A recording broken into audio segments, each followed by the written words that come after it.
Ya, ingat selingkuh pakai NG bukan pakai H. Kalau pakai H jadinya adalah hari ini kita akan membahas satu materi, satu kajian yang kerap kali kita jumpai karena materi ini banyak sekali dipakai di kalangan akademisi atau kalangan pribadi untuk menunjukkan bagaimana dan siapakah dirinya dalam menghadapi suatu masalah. Nah, kita akan langsung menuju ke contoh-contohnya. Kita lihat contoh yang pertama. Nah, di sini ada suatu poster yang saya potong. Judul ini adalah sebuah perlombaan ya, sebuah kompetisi tentang menulis esai. Judulnya adalah Strategi Mewujudkan Ketahanan Pangan di Indonesia dalam Menghadapi Krisis Ekonomi di Masa Pandemi Coronavirus Disease ya atau COVID-19. Nah, dari topik yang besar itu kemudian oleh si panitia dibagi dalam beberapa subtema. Yang pertama adalah diversifikasi pangan. Yang kedua adalah pemanfaatan hasil hutan.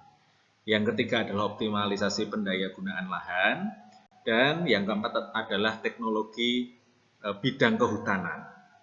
Nah, dari hasil ini tahun 2020 dilombakan, itu menghasilkan juara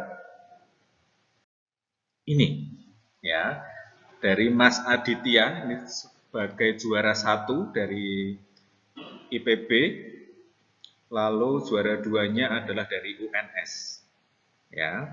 Nah, judulnya ya teman-teman, kalau kita lihat judul dari esai yang mereka buat ini memuat tentang teknologi ya, karena dia membuat aplikasi mobile. Yang kedua adalah dia membuat bahan olahan, karena kulit pepaya yang selama ini hanya sebagai sampah ternyata bisa digunakan sebagai bahan makanan. Itu sebagai upaya untuk pelestarian lingkungan iya, dan juga sebagai sumber mata penghasilan karena itu bisa dijual, bisa untuk pergerakan ekonomi ya. Nah, kalau ini adalah tentang teknologi ya, kalau ini tentang bagian ekonomi ya. Nah, kita bisa lihat fokus dari masing-masing lomba ada di sini.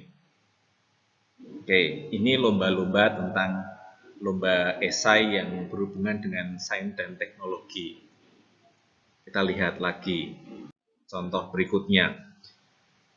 Dilaksanakan ini oleh salah satu universitas swasta di Yogyakarta. Ini menulis opini ya, mungkin yang dimaksud di sini adalah esai, yaitu adalah My Life After Coronavirus. Oke, hadiahnya lumayan ini ya, 18 juta. Oke, nah dari lomba ini siapakah yang menang dan bagaimanakah judul esainya? Nih teman-teman, pemenangnya adalah ini kategori SMA ya, oleh Mas Martinus dari De Brito. Juara 2-nya adalah Mbak Skolastika dari STC, dua-duanya dari Yogyakarta. Ya, judulnya adalah Meneropong Infrastruktur Digital yang bernama Data Digital. Ini kalau juara yang kedua adalah The Power of Gadget. Biasanya kalau kita jumpai kan namanya The Power of Kepepet ya. Tapi ini si penulis esai dia menuliskan The Power of Gadget dalam dunia pendidikan. Ya, yang dilihat adalah tantangan penggunaan gawai. Kalau Mas Martinus mengenai data pribadi. Ya. Kalau kita lihat masa pandemi ini kan semuanya serba dilakukan di rumah, ya kan? Semua dilakukan di rumah.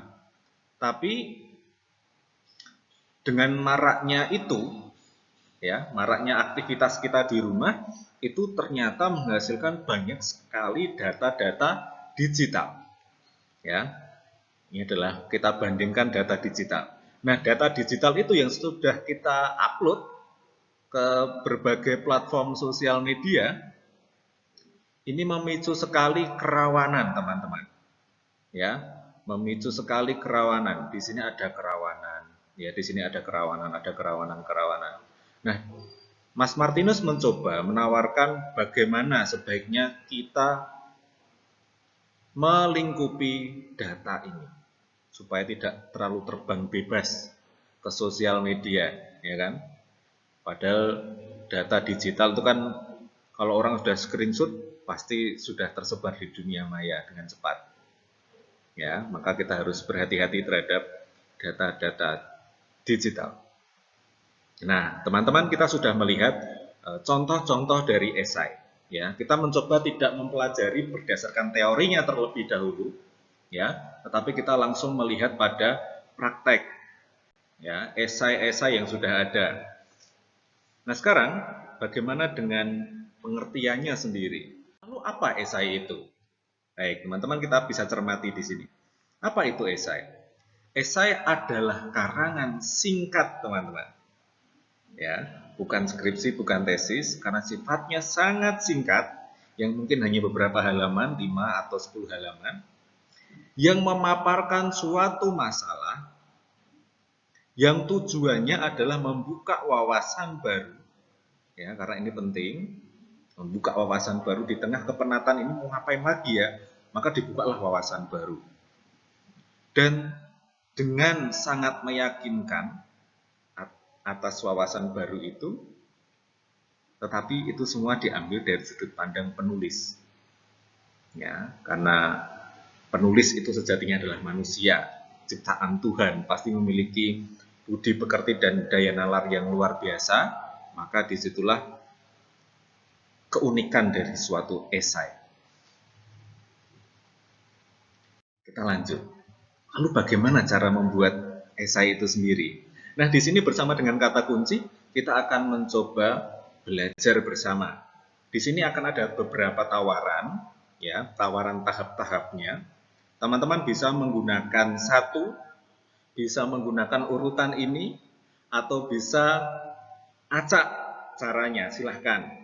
Ya, ini adalah sebuah tawaran, teman-teman bebas menggunakan cara apapun. Ya, trik kata kunci yang pertama, langsung saja teman-teman. Tentukan dulu tujuannya. Apakah teman-teman mau tentang aktualisasi diri? Jadi kamu nulis esai itu untuk aktualisasi diri. Oh, ini diri saya. Saya mau nulis.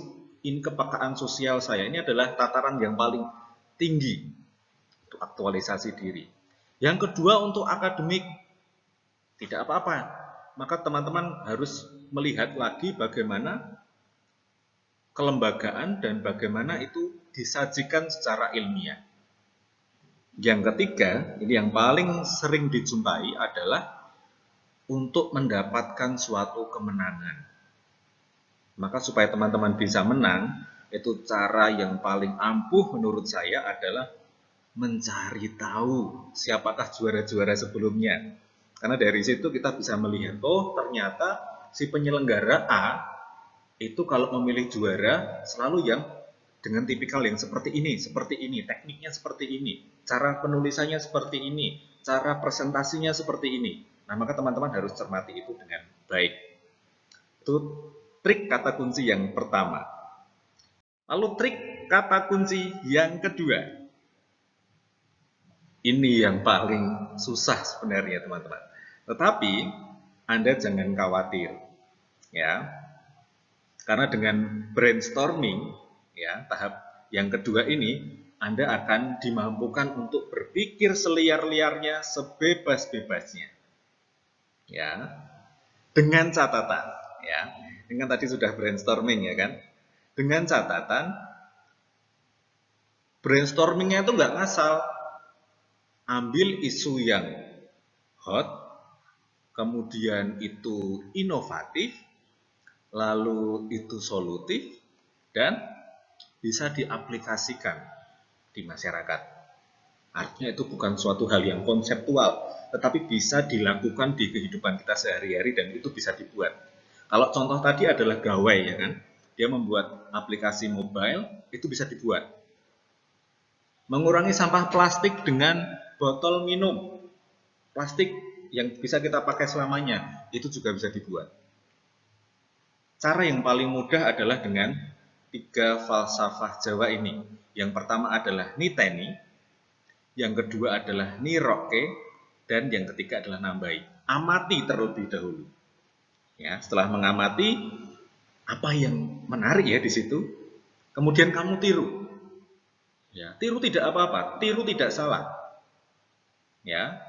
Lalu tahap berikutnya harus kamu modifikasi. Lalu apa bedanya Anda dengan peneliti pencipta sebelumnya? Itulah titik kreativitas Anda ada di situ. Oke. Kita lihat apa sih sebenarnya brainstorming itu. Nah, teman-teman kalau ingin membrainstorming, apalagi soal esai, ingatlah prinsip ini. SDG, ya, Sustainable Development Goal. Ya, kamu cari aja di Google banyak Sustainable Development Goal. Itu di sana ada pendidikan, ya, ada kesehatan, lalu ada hukum, ya, hukum. Lalu ada lagi di sana adalah ekonomi dan masih banyak lagi. Nah, dari hal yang banyak itu, ya, dari yang banyak itu kamu pecah lagi. Misalkan pendidikan. Kalau kamu ngomong soal K13, ya, ini adalah hal yang sudah lama. Maka cobalah cari tentang PJJ. Ya. Kalau kamu berbicara soal kesehatan ini ya, COVID-19 kan memang sudah terjadi. Maka bukan COVID-19-nya yang akan kamu ambil, tetapi bagaimana solusinya. Salah satunya dicetuskan oleh mahasiswa UGM dengan aplikasi yang namanya Genus, itu ya. Yang terakhir adalah tentang ekonomi, ya, ekonomi. Kalau kita hanya berpangku pada masalah, tidak akan pernah selesai. Maka cobalah cari solusi. Ya, solusi yang pernah ada yang cukup menarik adalah ngelarisi konco dewe. Ya, artinya kamu membeli produk-produk punya teman, bisnis UMKM milik teman, dan seterusnya. Itu adalah sebuah inovasi. Ya. Nah, teman-teman bisa menggunakan teknik brainstorming yang seperti ini. Maaf, tulisan saya agak jelek ya. Oke, kita lanjut ke trik kata kunci yang ketiga. Riset, teman-teman, jangan lupa. Ya, Anda harus meriset supaya argumen Anda itu ada yang menjadi backing. Argumen Anda bisa terkuatkan, tidak argumen, tidak hasil brainstorming yang ngasal. Ya, itu riset. Setelah riset, karena banyaknya data itu, teman-teman berpihaklah. Contoh risetnya adalah pakailah buku babon, teman-teman. Ya, buku babon itu buku yang seperti apa? Babon itu kan induk ya. Maka pakailah buku-buku yang sifatnya buku-buku induk. Biasanya ditulis oleh profesor, ya, doktor atau magister yang berpengalaman di bidangnya. Ya, seperti itu. Lalu yang kedua adalah pakailah jurnal-jurnal terbaru maksimal 5 tahun. Ya, berarti kalau ini tahun 2021, 4 tahun ke belakang atau 5 tahun ke belakang itu pakailah. Karena dengan di situ argumenmu itu adalah argumen yang relevan. Temuan-temuanmu, calon dari idemu, ide solusimu itu adalah ide-ide yang relevan digunakan selama kurang lebih 5 tahun ke belakang dan bisa digunakan untuk beberapa tahun ke depan. Ya, maka caranya bagaimana? Ya, pakailah 5 tahun dan carilah jurnal-jurnal yang terakreditasi. Ada Sinta dan seterusnya. Kamu bisa cari. Atau DOI, kamu bisa pakai itu. Yang ketiga, wah ini tidak terlihat ya. Pakailah website resmi dan terpercaya. Dari mana kita bisa menggunakan mencari website resmi? Pakailah yang .go. ya, .go, kemudian org, id juga boleh, tapi kalau .com ya itu kebanyakan sudah mainstream ya, maka pakailah yang resmi dan terpercaya. Banyak dipakai sebagai rujukan, teman-teman bisa pilih. Ya, dengan asal. Apalagi yang misalkan masih blogger-blogger baru, itu bisa digunakan hanya untuk referensi awal, tetapi tidak sebagai rujukan, teman-teman. Ya, tidak sebagai rujukan. Kita lanjut ke trik kata kunci yang keempat. Kalau teman-teman merasa terlalu cepat, Anda boleh mengulangnya lagi. Ya. Trik kata kunci yang keempat adalah mulailah menulis, teman-teman. Ini yang paling susah. Tetapi ini harus kamu lakukan. Jangan pikir ini susahnya. Ya, jangan pikir ini susahnya karena ini sudah jelas. Ya. Strukturnya ada 3, teman-teman. Ya. Pasti ada pembuka, ada isi, ada penutup. Lalu pembuka itu isinya apa? Teman-teman jangan khawatir, jangan bingung. Mungkin nanti akan saya jelaskan di video mendatang bagaimana cara membuat awal kalimat supaya kamu tidak bingung ya. Adalah tentang pernyataan umum. Ya. Pernyataan umum. Pakailah pernyataan-pernyataan yang umum. Dan itu pernyataan dari dirimu sendiri. Bagaimana kamu memiliki sudut pandang, memiliki keberpihakan atas itu. Lalu isinya tentang apa? Isinya tentang argumentasi, teman-teman. Ya, pakailah argumentasi setelah kamu membaca referensi dari buku-buku tadi. Ya, dari buku, dari jurnal, dari internet yang terpercaya. Nah, terakhir adalah penutup. Penutup isinya apa? Penutup isinya adalah penegasan ulang. Ya. Di penegasan ulang lagi, kamu mengulang informasi yang ada di sini, tapi dengan tidak menggunakan kalimat atau kata yang sama. Tetapi yang ditegaskan ulang di sini adalah idenya, teman-teman. Idenya yang ditegaskan ulang. Itu ya, itu cara menulisnya. Dan berikutnya adalah patuhi kaidah-kaidah selingkung ya. Ingat, selingkung pakai ng bukan pakai h. Kalau pakai h jadinya adalah selingkuh ya. Tidak boleh itu. Ya, baik, teman-teman, pakailah kaidah selingkung. Apa itu kaidah selingkung? Nih, lingkung ya. Selingkung berarti satu lingkungan itu. Bagaimana aturan di dalam esai yang ingin kamu publikasikan? Ukuran fontnya, kemudian ukuran spasi, kemudian bagaimana cara menulis daftar pustaka, kamu sesuaikan. Ya. Pasti ada kaidah-kaidah selingkungnya. Apalagi kalau lomba, wah itu sudah sangat rigid. Patuhi itu, ya. Itu hal fisik yang bisa panitia nilai. Trik kata kunci yang kelima atau yang terakhir. Ini yang paling berbahaya. Ya. Pilihlah judul yang eye-catching, teman-teman. Di sini sudah dicontohkan, ya, pakai mangrovers. Wah, apa itu mangrovers ya? Kan sesuatu yang baru. Biasanya kan kita dengar K-popers, tapi kok ini mangrover? Apa itu mangrovers? Ciptakan jargon-jargon ini. Ya, ini juga yang ditulis oleh teman-teman di Jogja tadi. Ada tentang meneropong. Meneropong infrastruktur. Biasanya infrastruktur itu jalan raya, kemudian apa namanya, jembatan. Kok ini infrastrukturnya digital, kok diteropong? Bagaimana? Nah, dengan penulisan-penulisan judul ini akan merangsang pembaca untuk membaca esaimu. Karena judul itu sangat menentukan, teman-teman. Ya, biasanya kalau orang punya falsafah, cinta itu datang dari pandangan yang pertama. Maka ciptakanlah judul yang eye-catching.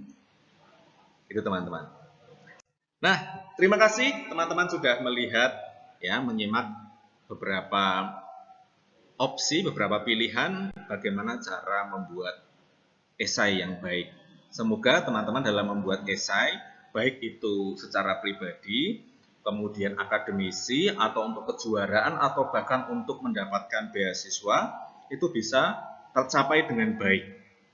Ya, di luar sana, di internet, di beberapa channel yang lain tentu pasti banyak sekali hal-hal yang baru. Teman-teman juga bisa membandingkan tips ini dengan tips yang lain. Ya, di sini tidak sepenuhnya benar, teman-teman. Tetapi dari sini teman-teman bisa mendapatkan referensi bagaimana cara membuat esai yang baik. Terima kasih untuk perjumpaan kita hari ini. Kita akan berjumpa lagi di konten-konten selanjutnya. Terima kasih, jangan lupa like, subscribe, share. Terima kasih teman-teman, sampai jumpa. Sukses selalu.